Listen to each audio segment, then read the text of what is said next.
님들 우리 주님의 이름으로 축복합니다. 네, 오늘 이 밤 또 우리 하나님 주시는 기쁨이 또 우리 안에 성령의 역사하심이 가득하게 넘쳐날 줄 믿습니다. 예, 우리 좌우 옆에 또 앞뒤로 계신 분들과 한번 활짝 웃으면서 인사 같이 나눠보겠습니다. 우리 잘 되고 있습니다. 기대해야 됩니다. 네, 잘 되고 있습니다. 기대해야 됩니다. 아멘.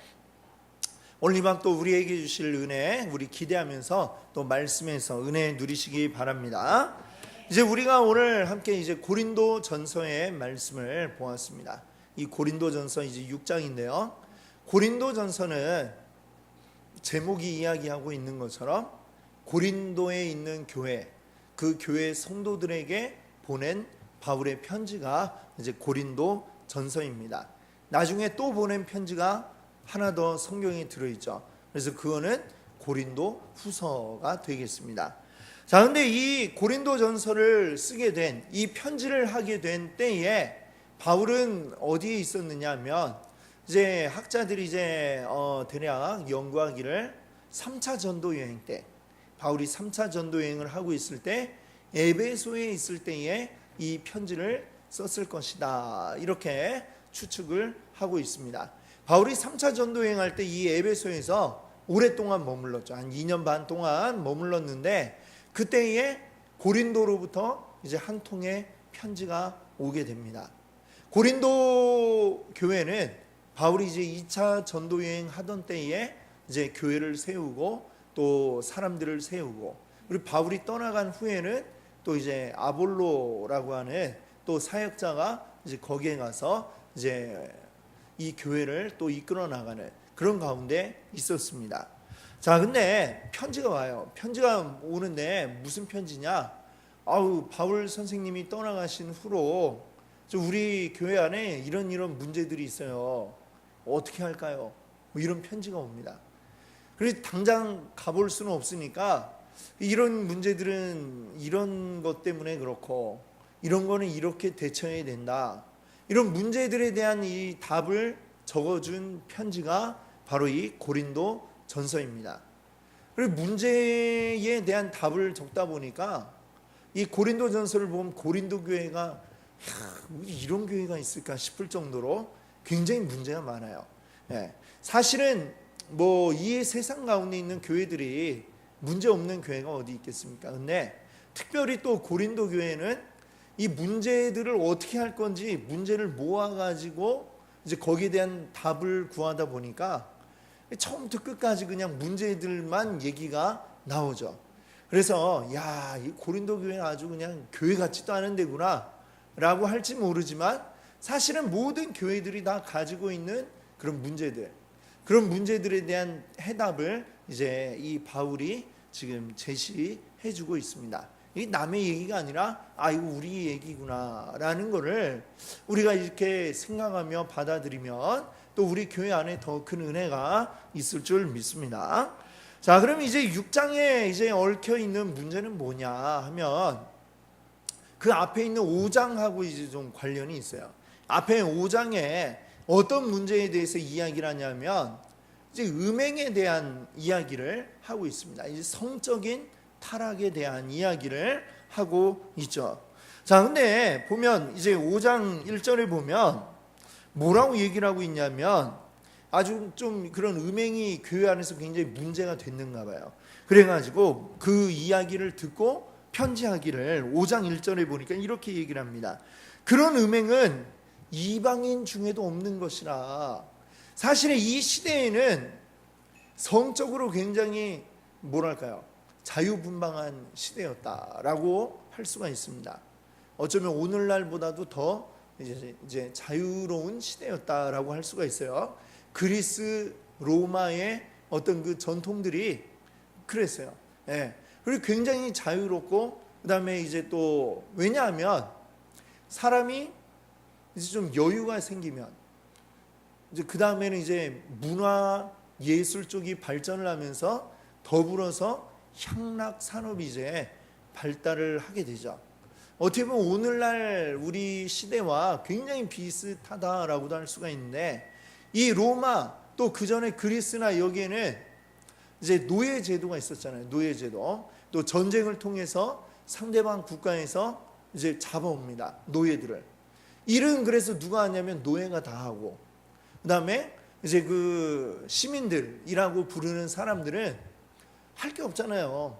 노예가 다 일을 하니까. 그러니까 이제 그리스에서 이 민주주의가 발달을 하고 또 그리스 철학이 발달을 했던 것은 사실은 노예제도 때문에 사람들이 할 일이 없으니까 맨날 이렇게 막 얘기하고 토론하고, 그다음에 먹고 즐기고 이런 것이 이제 일반화되어 있고, 거기에 이제 더불어서 그와 함께 향락적인 쾌락을 추구하는 것들이 이제 같이 따라가게 됩니다. 더군다나 이 로마나 그리스나 이방 신들을 섬기고 있는데 거기에는 이제 항상 또 그런 것들이 이제 같이 곁들여져 있고, 그런 것을 우리가 알고 있죠. 그리고 더 결정적으로 이 고린도라고 하는 곳은 어디냐면 항구 도시.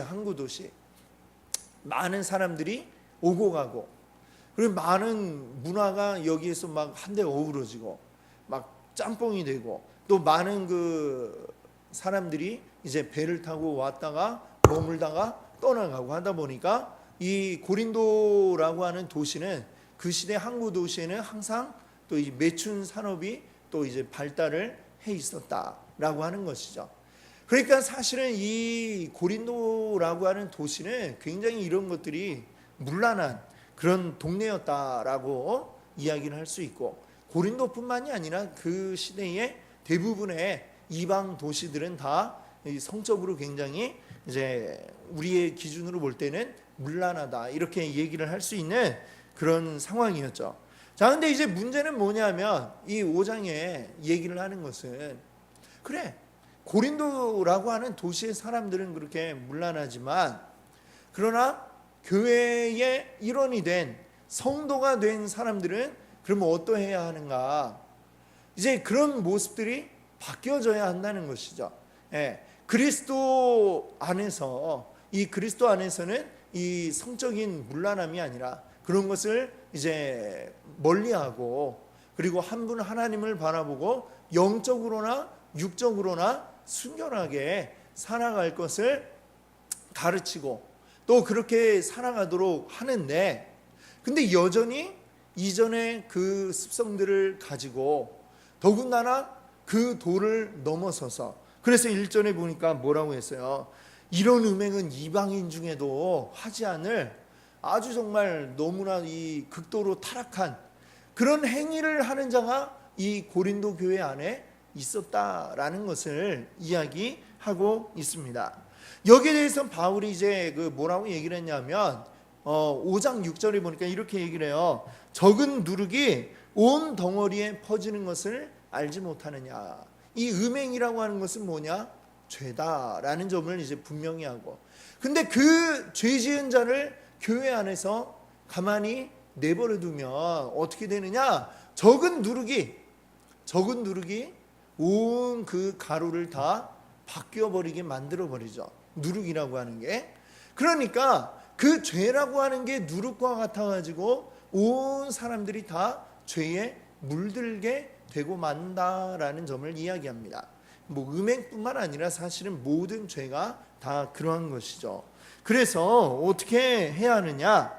그래서 이 죄에 대한 부분은 더 이상 썩어 나가지 않게 하려면 어떻게 해야 되느냐? 만약에 살이 썩고 있다, 그러면 어떻게 해야 되죠?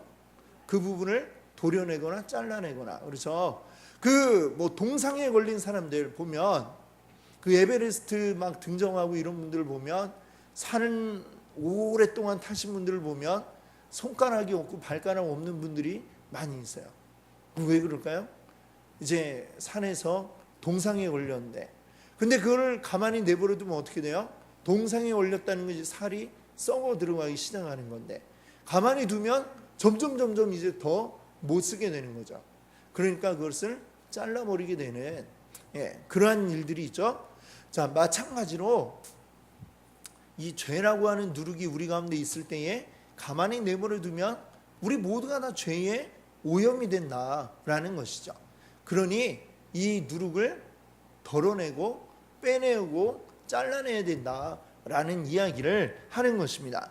그러면서 10절에 보면 이렇게 얘기하고 있어요. 5장 10절에요. 이 말은 이 세상에 음행하는 자들이나 탐하는 자들이나 속여 빼앗는 자들이나 우상 숭배하는 자들을 도무지 사귀지 말라 하는 것이 아니니. 이게 무슨 얘기예요? 근데 이 음행하지 말라는 이야기는 지금 그렇다고 아무하고도 음행하는 모든 사람을 다 만나지 말라는 이야기는 아니라는 얘기예요. 뭐냐면 이 세상은 원래 그렇게 하고 있다. 근데 그들을 아예 그냥 다 만나지 않고 딱 하면 어떻게 되겠어요? 완전히 속세를 떠나서 산속 깊은 곳에 들어가든지 무인도에 가서 혼자 살든지 그럴 수밖에 없겠죠. 그러면 우리가 궁극적으로 어떻게 돼요? 그런 사람들을 만나서 전도해서 하나님께로 데리고 와야 하는데 아예 그냥 그들을 다 멀리해버린 우리는 전도도 할 수가 없는 거죠. 그래서 지금 바울은 근데 이 이야기는 누구한테 하는 거냐? 지금 우리 안에 이 교회 안에 그런 자들에 대하여 이야기하는 것이다 라는 말을 이제 하게 됩니다. 그래서 우리 안에 이 죄가 있을 때 이 죄를 그냥 내버려 두어서는 안 되고 죄에 대해서 분명히 일단은 어떻게 되겠어요?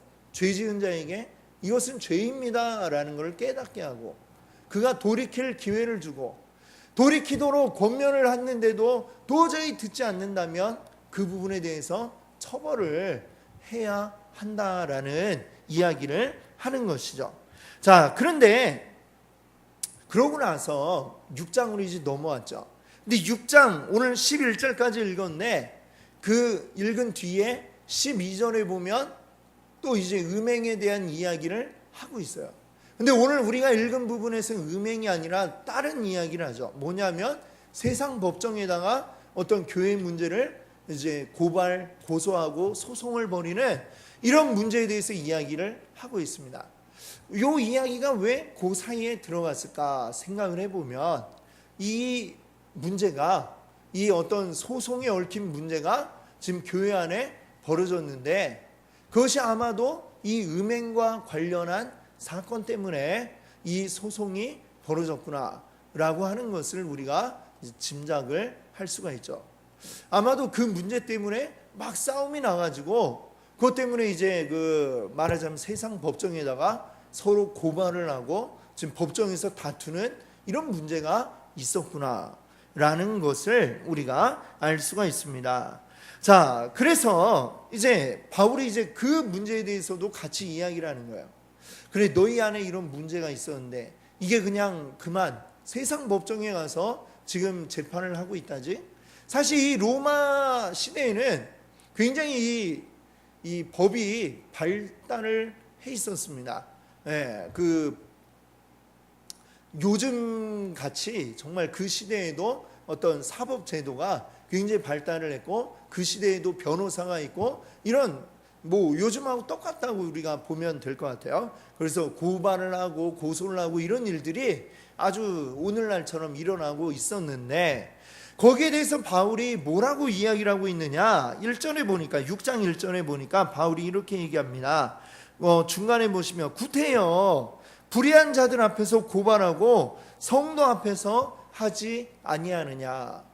교회 안에서 일어난 문제를 왜 우리 안에서 해결하지 않고 굳이 왜 세상 법정에까지 가지고 와서 문제를 삼느냐라는 이야기를 바울이 하고 있습니다. 왜 이런 얘기를 바울이 하느냐 하면 2절에 보세요.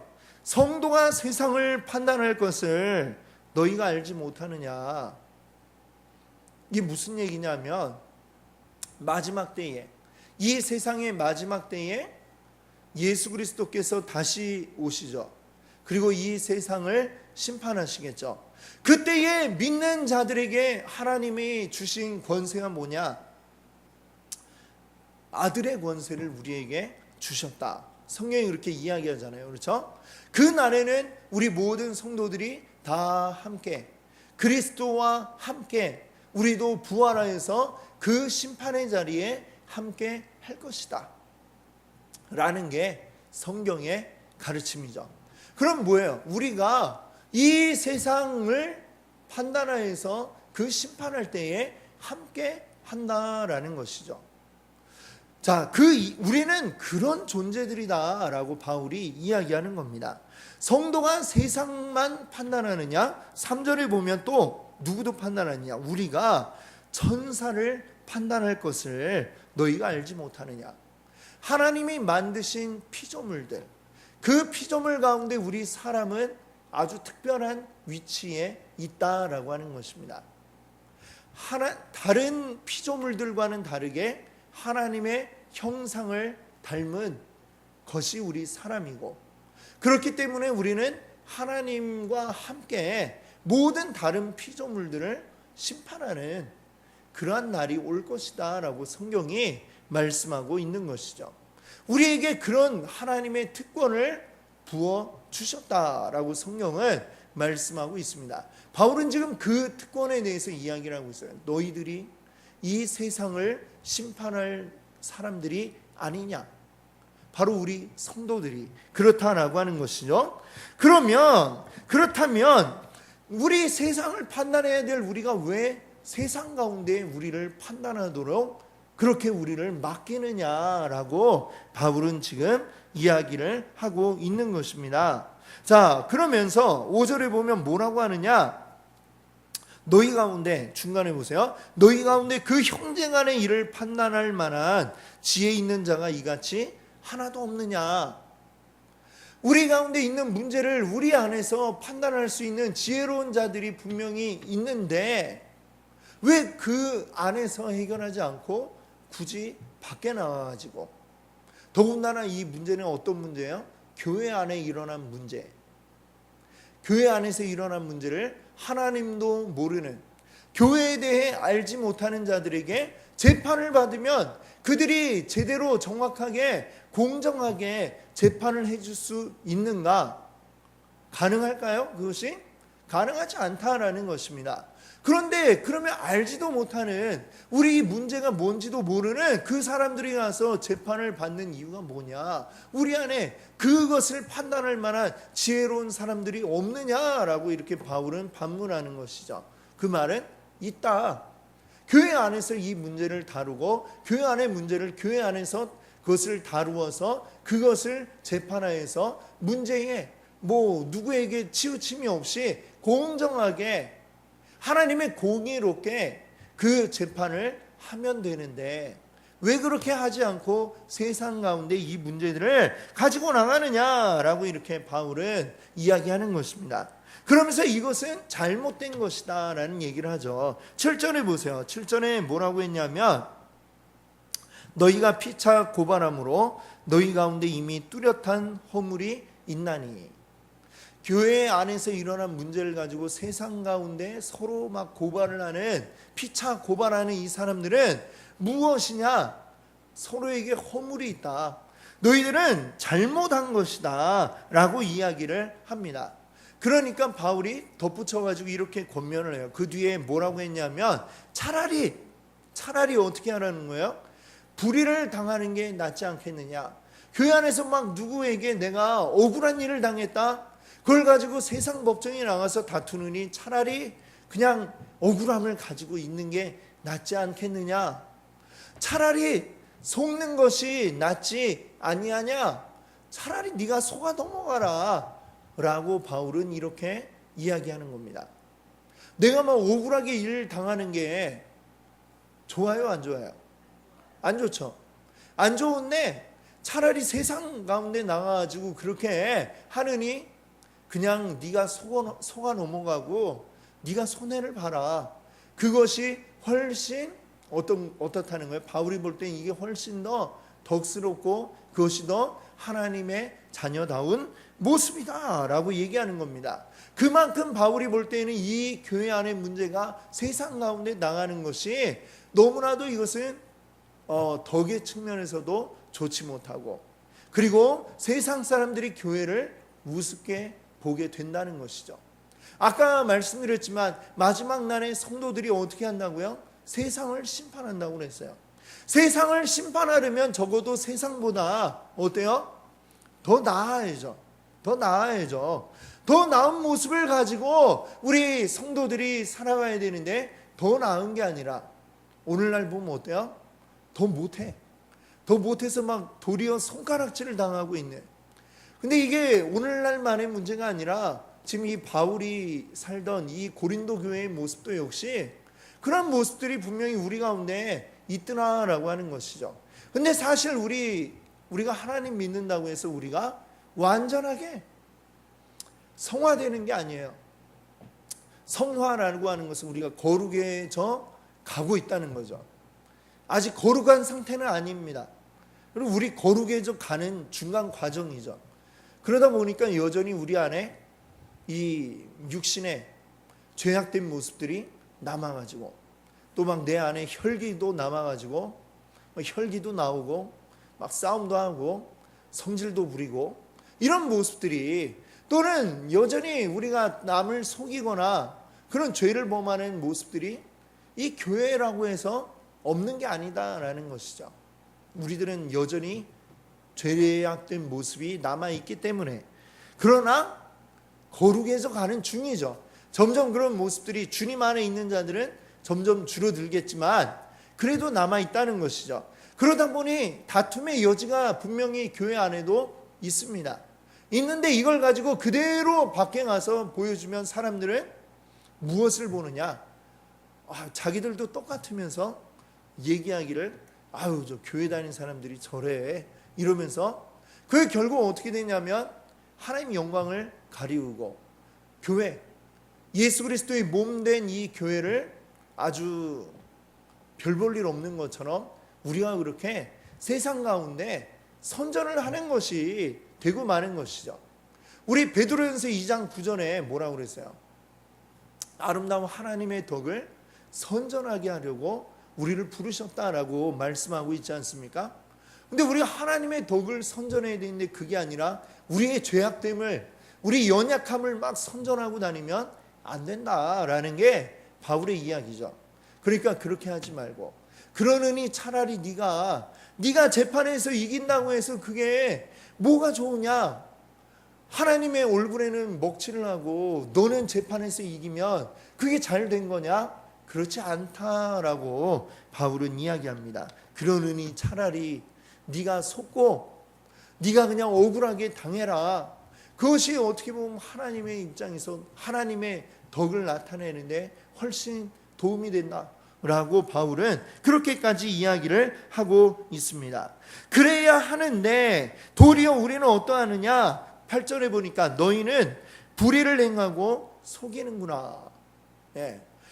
이 세상보다 더 나은 자가 되지는 못할 망정 세상보다 더 악한 모습을 가지고 그 형제들 가운데서 우리가 믿음의 형제, 믿음의 이 공동체 안에서, 믿음의 가족 안에서 우리들은 불의를 행하고 악을 행하고 속이고 있다라고 이렇게 바울은 진단을 하고 있는 것이죠. 불의한 자들이 행하는 악의 목록이 이제 9절 10절에 나와 있습니다. 악을 행하는 자들은 이런 일들을 한다라고 하면서 마지막에 11절은 뭐라고 이야기해요? 11절을 한번 다시 한번 읽어볼까요? 너희 중에 이와 같은 자들이 있더니 주 예수 그리스도의 이름과 우리 하나님의 성령 안에서 씻음과 거룩함과 의롭다 하심을 받았느니라. 아멘. 자, 사실은 이 9절 10절에 나오는 그 악을 행하는 그 모습이 이전에 우리의 모습들이다라고 하는 것이죠. 우리의 모습인데, 자, 우리는 본래 이런 자들이었는데, 그런데 11절 중간에 뭐라고 그랬어요? 이제는 주 예수 그리스도의 이름과 우리 하나님의 성령 안에서, 예수 그리스도와 하나님의 성령 안에서 어떻게 됐다고요? 씻음과 거룩함과 의롭다 하심을 받았다. 그게 바로 우리다라고 하는 것입니다. 그게 바로 우리의 모습이에요. 우리 안에 있는 죄를 자꾸만 바라보기 시작하면 어떻게 해도 그것밖에 보이질 않습니다. 누군가에 대해서 내가 저 사람 왜 저렇게 더럽지? 막 이러면 그 사람이 하는 행동 모든 거 하나하나가 다 더러운 것 같이 보여요. 그렇죠? 네. 어쩌다 내가 누군가 막 코를 파고 있는 걸 딱 봤는데, 그 후로는 그 사람 보면 막 뭔가 막 손을 이렇게 털면 막 코딱지를 털고 있는 게 아닐까? 막 이런 생각을 한단 말이죠. 그게 아닌데도 불구하고 그럴 수 있다는 것이죠. 사실은 우리들도 예전엔 다 불의한 자들, 이런 악을 행하는 자들이었지만 이제 우리 그리스도 예수 안에서 씻음 받았고 새롭게 된 자들이에요. 근데 씻음 받아도 우리 예수님이 제자들의 발을 씻겨주면서 뭐라고 하셨어요? 너희는 이미 다 목욕했어. 목욕했지만 어때요? 그래도 계속해서 막 걸어다니다 보면 발에 먼지가 묻고 하니까 발 닦으면 된다 그러셨잖아요. 그렇죠? 우리는 목욕을 한 자들이지만 그래도 여전히 좀 먼지가 묻고 때가 막 묻어 있는 상태예요. 그런 것들을 닦아내기만 하면 되는데 이거 새롭게 다 싹 다 목욕을 해야 된다라고 이렇게 우리를 바라보면 그러면 우리 답이 없는 거죠. 우리 모두가 다 똑같은 자들이죠. 우리는 이미 씻음 받은 목욕을 한 자들이다. 우리는 그 더러운 죄가 우리 안에 보일지라도 그러나 충분히 그것이 그리스도 예수 안에서 이것이 씻겨지고 그것만 조금 이렇게 잘 닦아내면 그러면 또 더 나은 모습으로 변화될 자들이라는 것에 대한 확신과 믿음이 우리에게 있어야 한다는 것이죠.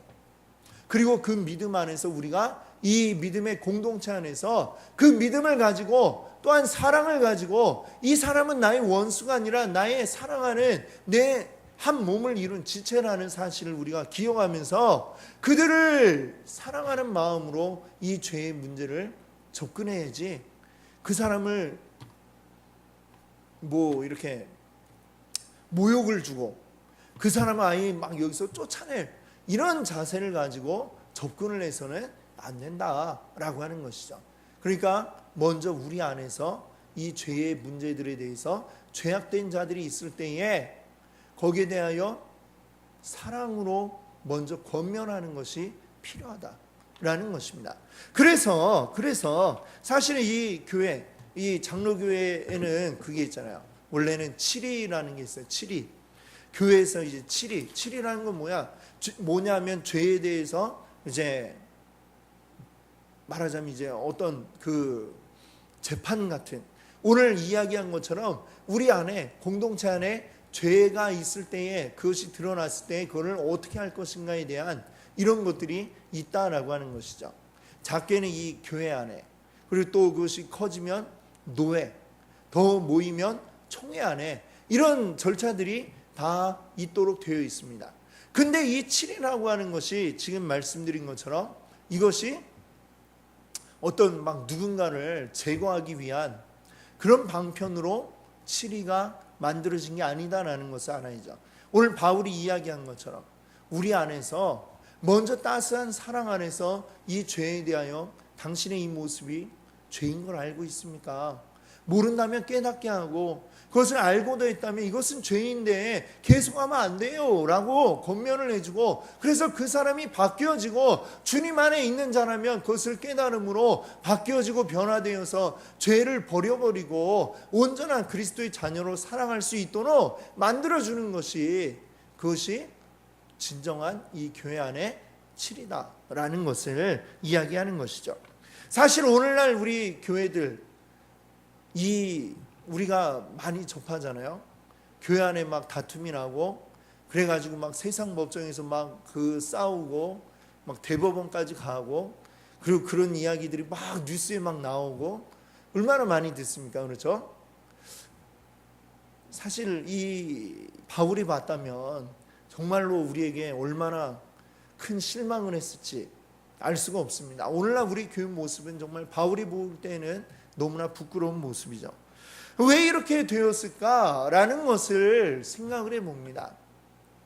먼저는 좀 전에 말씀드린 그러한 온전한 7이라고 하는 것, 우리가 온전히 주님 안에서 사랑의 몸된 가족이고 하나의 몸을 이루고 있는 형제요 자매라고 하는 생각들이 우리 안에 없기 때문에 누군가의 잘못한 모습을 보았을 때 사랑으로 권면하는 이런 것들이 사라져버리고 뭔가 내 마음이 안 들고 나에게 불이익이 닥쳤을 때에는 그냥 막 해결하고 싶은, 그래서 그걸 위해서 밖에서 고소하고 고발하고 소송도 불사하는 이런 일들이 우리 안에 생겨나게 된 것이죠. 우리 안에 사랑이 없기 때문에, 우선은 사랑이 없기 때문에 그렇다라고 하는 것이고, 또 하나 그렇게 될 수밖에 없는 이유는 교회 안에 일어나는 어떤 치리에 대해서 신뢰할 수 없기 때문에 그렇게 된 측면이 또 있다라는 생각을 해봅니다. 이걸 과연 공정하게 해줄까? 공정하게 됐나? 되는 걸 보니까 공정하지 않아 라는 생각을 하고 있기 때문에 교회 안에 그것을 맡기지 않고 세상 법정에 호소하는 일들이 벌어지고 있다라고 하는 것이죠. 실제로 그런 일들이 비일비재하게 또한 일어나고 있는 게 현실이고, 참 그래서 안타까운 일이고, 우리가 먼저 회개해야 한다라는 생각을 하게 됩니다. 그래서 오늘 이 말씀을 통해 우리가 생각할 건 무엇이냐, 오늘 바울이 이야기하는 것처럼 2절 말씀에 다시 한번 우리 2절에 보세요. 뭐라고 바울이 이야기했습니까? 성도가 세상을 판단할 것을 너희가 알지 못하느냐. 우리가 이 세상을 그리스도께서 다시 오셔서 심판하실 때에 그 자리에 함께 앉을 권세를 우리에게 주셨다라는 사실을 먼저 기억함으로써 우리가 먼저 출발을 해야 되겠습니다. 우리는 이 세상과 똑같은 자들이 아니라 하나님의 아들이라고 하는 특별한 권세를 받은 자들이다라는 것이죠. 그렇기 때문에 우리는 세상을 따라가서는 안 되고 세상을 능가해야 되는 것이고 세상 사람들보다 더 뛰어나야 한다라고 하는 것입니다. 모든 면에서, 특별히 도덕적으로, 또 이 세상의 법들을 우리가 마구 어기는 것이 아니라 그런 것들을 충분히 잘 지키고 준수하고 도덕적으로도 다른 사람들에게 손가락 당할 짓을 하지 않는, 우리가 복음 전하는 것 때문에 욕 먹는다면 그것은 얼마든지 우리가 받을 수 있지만, 내가 다른 사람들에게 욕 먹을 짓을 해가지고 욕을 먹는 일은 있어서는 안 될 것입니다. 그렇게 되도록 우리가 힘써 행해야 되겠죠. 왜? 우리는 이 세상을 심판할 자들이기 때문에, 예수 그리스도 옆에 앉아서 함께 왕 노릇할 자들이기 때문에 거기에 합당한 그런 모습을 우리가 갖추어야 한다라고 하는 것입니다. 그 다음에 우리가 기억할 것은 하나님의 공의가 과연 무엇인가라는 것을 우리가 날마다 묵상하고 상고하고 그것을 이루기 위해서 살아가야 하는 것이죠. 우리 먼저 교회 안에서 우리가 하나님의 공의가 온전히 이루어질 수 있도록, 그리고 그 공의는 무조건 막 잣대를 들이대서 막 벌받게 하는 공의가 아니라, 하나님의 공의는 뭐예요? 하나님 공의의 최고의 정점은 뭐냐면 바로 예수 그리스도죠. 우리를 죄 때문에 심판해야 되는데 그 심판을 위해서 자기 아들을 우리에게 내어주신 그 큰 사랑, 그 사랑이 바로 하나님의 공의였음을 우리가 기억할 수 있기를 바랍니다. 우리 안에서도 죄악된 모습들이 있을 수 있죠. 그때에 우리는 그냥 입 바른 말을 막 하고 이러면 안 돼, 저러면 안 돼, 이러면 넌 쓰레기 같아 막 하고 욕을 하는 게 아니라, 그 사람에게 먼저 사랑으로 다가가서 그에게 죄임을 깨닫게 하고 그 사람을 품어주고 그 죄에서 벗어날 수 있도록 인도해 주는 게, 그것이 바로 우리의 할 일이다라는 점을 오늘 우리가 기억할 수 있기를 바랍니다. 사랑이 없이는, 그래서 그 고린도전서 나중에 13장에 말하잖아요. 천사의 말을 하는 사람도 사랑이 없으면 뭐라 그래요? 아무것도 아니다 라고 얘기하죠. 사랑에 빠진 어떤 막 공의, 그것은 온전한 공의가 아니다라는 것입니다. 이 말씀을 오늘 우리 기억하면서 우리 안에 참된 사랑으로 온전하게 서로를 변화시키는 그러한 우리 연수초대교회 또 우리 모든 성도님들 되시기 바랍니다. 아멘. 함께 우리 같이